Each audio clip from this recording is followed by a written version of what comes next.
Welcome my dear रॉकर्ट्स। आज हम देखने वाले हैं द रंजित सिनेमा। मूवी की शुरुआत में हम एक बैंक को देखते हैं जहां हर तरफ शांति होती है, पर अचानक से कुछ क्रिमिनल्स बैंक पर हमला कर देते हैं और गन पॉइंट पर सभी से पैसे मांगने लगते हैं। उसी में से एक क्रिमिनल बैंक मैनेजर को लॉकर रूम के पास लेकर जाता है और लॉकर रूम से कुछ पैसे निकालने के लिए कहता है। इस दौरान बैंक मैनेजर और उस क्रिमिनल में थोड़ी बहस भी होने लग जाती है। उसी दौरान बैंक का सिक्योरिटी गार्ड अपनी गन के पिछले हिस्से से उस क्रिमिनल के मुंह पे मार देता है, जिससे वो वहीं पर बेहोश और सिचुएशन हो जाती है अंडर कंट्रोल। लेकिन सबसे बड़ा ट्विस्ट हमें पता चलता है कि ये रियल रॉबरी नहीं थी। असल में ये क्रिमिनल्स का ग्रुप एक प्रैंकस्टर ग्रुप है जो न्यू विजन टीवी चैनल्स के लिए प्रैंक वीडियोस बनाते हैं और उसी प्रैंक को बनाने के लिए ये सभी बैंक में गए थे, पर अनफॉर्चुनेटली इन्हें वहां पीट दिया गया है। अब हम इनके ग्रुप को पुलिस स्टेशन में देखते हैं जहां इनके चैनल का प्रोड्यूसर यूसुफ पुलिस इंस्पेक्टर से इन लोगों को छोड़ने के लिए कहता है और उसने साथ में बैंक मैनेजर को भी लिया होता है, जो पुलिस ऑफिसर से कहता है कि ये रियल रॉबरी नहीं थी, ये बस एक प्रैंक था। और ये सुनकर ऑफिसर उन लोगों को छोड़ देता है, पर जाते हुए बैंक मैनेजर से कहता है अगर आज के बाद कभी रियल रॉबरी हुई तो खुद ही संभाल लेना। इसके बाद हम पूर्णिमी नाम की एक लड़की को देखते हैं जो अपने किसी काम से कहीं जा रही होती है, पर उसी बीच उसे कुछ लफंगे लड़के छेड़ने लग जाते हैं, जिससे पूर्णिमी काफी परेशान हो जाती है। लेकिन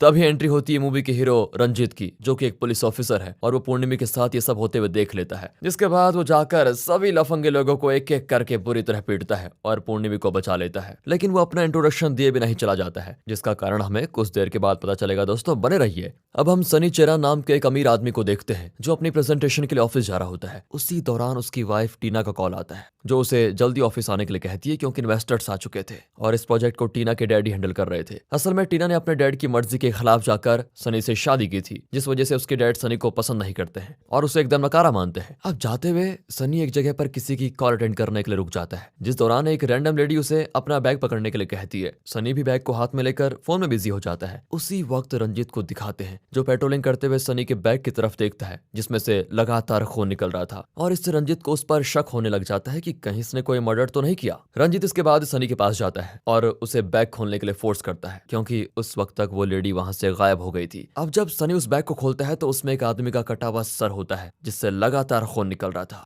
ये देखकर सनी पूरी तरह से शॉक, क्योंकि उसने सोचा नहीं था कि बैग में कुछ ऐसा होगा। और फिर क्या था, रंजीत ये सब कुछ देखकर सनी को तुरंत ही अरेस्ट कर लेता है। पर सनी रंजीत से बार बार कहता है कि ये मेरा बैग नहीं है, ये मुझे एक लेडी ने दिया है, मुझे फंसाया जा रहा है। पर फिर भी रंजीत उसकी एक ना सुनते हुए उसे घसीटते हुए अरेस्ट करने लग जाता है। उसी वक्त हम एक पब्लिक प्रोसिक्यूटर को वहां पर देखते हैं जो इन सब चीजों को देख रहा था, पर वो कुछ नहीं कर पाता और वो भी चला जाता है। लेकिन फिर एक बड़ा ट्विस्ट सामने आता है कि ये सब तो बस एक प्रैंक था। असल में रंजीत कोई पुलिस ऑफिसर नहीं है, बल्कि विजन चैनल के लिए राइटर है, जो कि प्रैंक्स को लिखता है और उन्हें परफॉर्म भी करता है। बैंक वाले प्रैंक को भी रंजीत नहीं लिखा था और इस प्रैंक को भी वही डायरेक्ट कर रहा था। अब रंजीत सनी को बताता है कि यार ये बस एक प्रैंक था और उसे रिकॉर्ड कर लिया गया है बस। इसके बाद वो लोग सनी को कुछ गिफ्ट देते हैं और वहां से जाने लग जाते हैं। जिस दौरान पूर्णिमी रंजीत को देखती है और उसे समझ में आ जाता है कि रंजीत ऑफिसर नहीं है। आगे सनी जल्दी से अपनी ऑफिस मीटिंग के लिए जाता है, पर प्रैंक के चक्कर में वो काफी लेट हो चुका था, जिस वजह से उसके प्रोजेक्ट के इन्वेस्टर्स चले जाते हैं और इससे उन्हें काफी बड़ा फाइनेंशियल लॉस होता है। फिर क्या था, इसकी वजह से टीना के डैड सनी पर और गुस्सा हो जाते हैं और उसे यूजलेस कहकर वहां से भेज देते हैं। इसकी वजह से टीना और सनी में भी झगड़ा होने लग जाता है और सनी इन सब का जिम्मेदार उस रंजीत को ही मान रहा होता है। अब हम रंजीत को अपनी माँ के साथ देखते हैं, जहां हमें पता चलता है कि रंजीत की राइटिंग के वर्क से उसे इतने पैसे नहीं आते हैं और वो अपनी माँ के प्रोफेसर और टीचर की जॉब से जो पैसा आता है उसी पर डिपेंडेंट है। इस वजह से रंजीत को जल्द से जल्द अब एक प्रोड्यूसर चाहिए जो उसकी लिखी हुई स्टोरी पर मूवी बना पाए, और अगर ऐसा होता है तो उसका करियर स्टेबल हो जाएगा। खैर करियर का तो पता नहीं, लेकिन रंजीत अपने लव में स्टेबल हो जाता है जब वो पूर्णिमी से वापस मिलता है और दोनों में अच्छी दोस्ती भी हो जाती है, जो धीरे धीरे प्यार में बदल जाती है। इसके बाद दोनों एक साथ काफी समय बिताते हैं और तब हमें संजना नाम की एक लेडी के बारे में जानने को मिलता है, जिसने कई बड़े पॉलिटिशियन के खिलाफ सेक्सुअल हैरेसमेंट का केस डाला है। पर पुलिस ऑफिसर से लेकर सभी लोग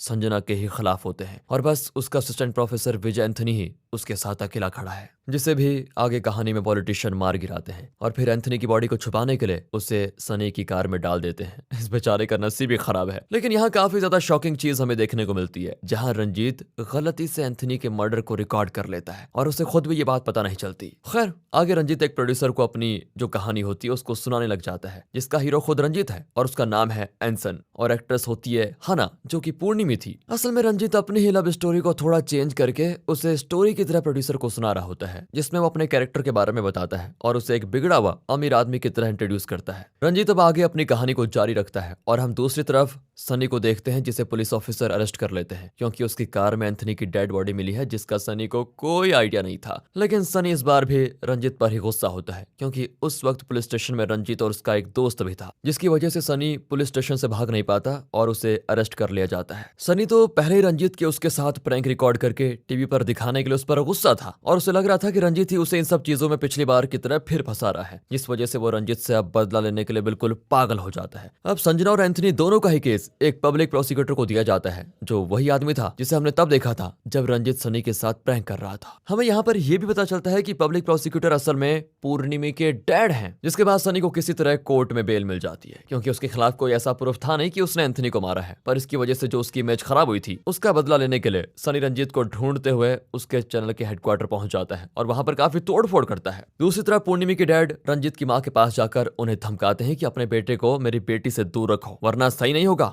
आगे रंजीत ये सब जानने के बाद भी पूर्णिमा से बात करने चला ही जाता है, जहां पूर्णिमा उससे बात नहीं करना चाह रही थी और इस दौरान उसकी रोड पर एक्सीडेंट हो जाता है। रंजीत फिर जल्दी जल्दी पूर्णिमा को हॉस्पिटल लेकर जाता है, पर तभी उसे उसकी मां का कॉल आता है जिसमें उसे पता चलता है कि उसकी मां की तबीयत भी बहुत खराब हो चुकी है और वो घर पर बेहोश पड़ी है। रंजीत फिर घर जाकर अपनी मां को उसी हॉस्पिटल में लेकर आता है और उन्हें भी वहीं एडमिट करवा देता है। अब इसकी कुछ देर के बाद वहां से एक आदमी की डेड बॉडी बाहर आती है और इसी के साथ रंजीत की कहानी होती है खत्म। अरे दोस्तों, असली कहानी नहीं, ये तो वो कहानी है जो रंजीत अभी उस प्रोड्यूसर को सुना रहा था। प्रोड्यूसर को सुनाने से लेकर जो कहानी अब तक हमने सुनी है वो सब रंजीत की बनाई हुई स्टोरी थी जिसे वो प्रोड्यूसर को सुना रहा था। आगे प्रोड्यूसर को ये कहानी काफी अच्छी लगती है, लेकिन वो इसकी एंडिंग को चेंज करने के लिए कहता है। प्रोड्यूसर कहता है कि अगर एंडिंग में माँ की मौत हो जाए तो इस मूवी में इमोशनल टच आ सकता है और इसका क्लाइमैक्स भी अच्छा हो जाएगा। रंजीत फिर प्रोड्यूसर को बताता है कि ये कहानी ऑलमोस्ट मेरी रियल स्टोरी है और हो सके तो इसका क्लाइमैक्स मैं जल्दी आपको बनाकर भेज दूंगा। यहाँ से रंजीत अपने टेलीविजन ऑफिस जाता है और यहीं से मूवी में चीजें डरावनी होने लग जाती है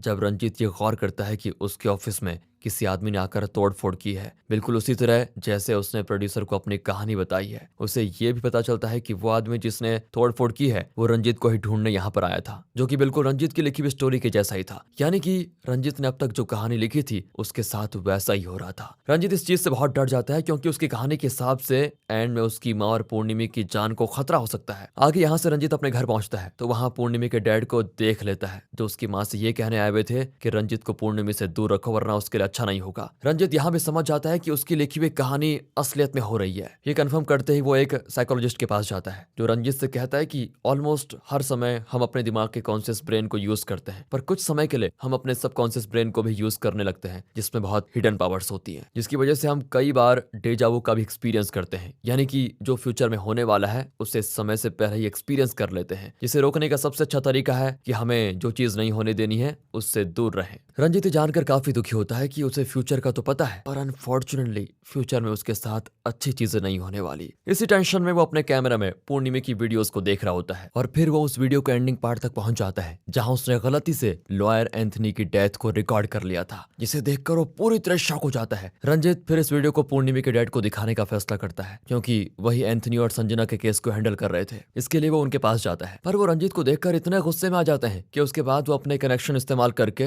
रंजीत को सीधा जेल में डाल देते हैं, जिसका एक ही कारण था कि रंजीत उनकी बेटी से प्यार करता है और ये बात उन्हें पता चल गई थी। अब कहानी आगे बढ़ती है जहां रंजीत को किसी तरह फिर बेल मिल जाती है, पर एसीपी उसे लास्ट वार्निंग देकर चले जाते हैं। अब रंजीत फैसला करता है कि वो एंथनी के मर्डर वाली वीडियो एसीपी को दिखा देगा, लेकिन इससे पहले जब रंजीत एक और बार इस वीडियो को रिवाइंड करके देखता है तो पता चलता है कि एंथनी को असल में एसीपी नहीं मारा है और उसके मर्डर में एसीपी मिला हुआ था। ये सच जानकर रंजीत वहां से भागना चाहता था, पर तब तक एसीपी रंजीत को देख लेता है और पूर्णिमा से दूर रहने के लिए वो रंजीत के कैमरे के मेमोरी कार्ड को ही फेंक देता है जिसमें एंटोनी के मर्डर वाली वीडियो भी थी। अब इससे रंजीत पहले तो होप खो देता है कि अब एंथनी के मर्डर का सच सामने नहीं आ पाएगा, पर बाद में उसे याद आता है कि उसने उस वीडियो को अपने लैपटॉप में भी सेव किया था। अब रंजीत उस वीडियो को अपने टेलीविजन के ब्रॉडकास्टिंग फ्रेंड के साथ शेयर कर देता है और वहां से घर की तरफ जाने लगता है, जिस दौरान वहां से सनी भी अपनी कार से गुजर रहा होता है और वो रंजीत को देखकर उससे मारने के लिए उस पर हमला कर देता है। रंजीत को भी अपनी कहानी याद आती है जिसमें उसने यही चीजें लिखी हुई थी, इसलिए वो भी अपनी जान बचाने के लिए वहां से भागने लग जाता है और किसी तरह वहां से बचकर पूर्णिमा से मिलने आता है, जहां उसकी आंखों के सामने ही पूर्णिमा का रोड एक्सीडेंट हो जाता है जो कि उसकी लिखी कहानी की तरह था। यहाँ पर पूर्णिमा का जिस कार से एक्सीडेंट हुआ था वो असल में टीना की कार थी। रंजीत फिर टीना की मदद से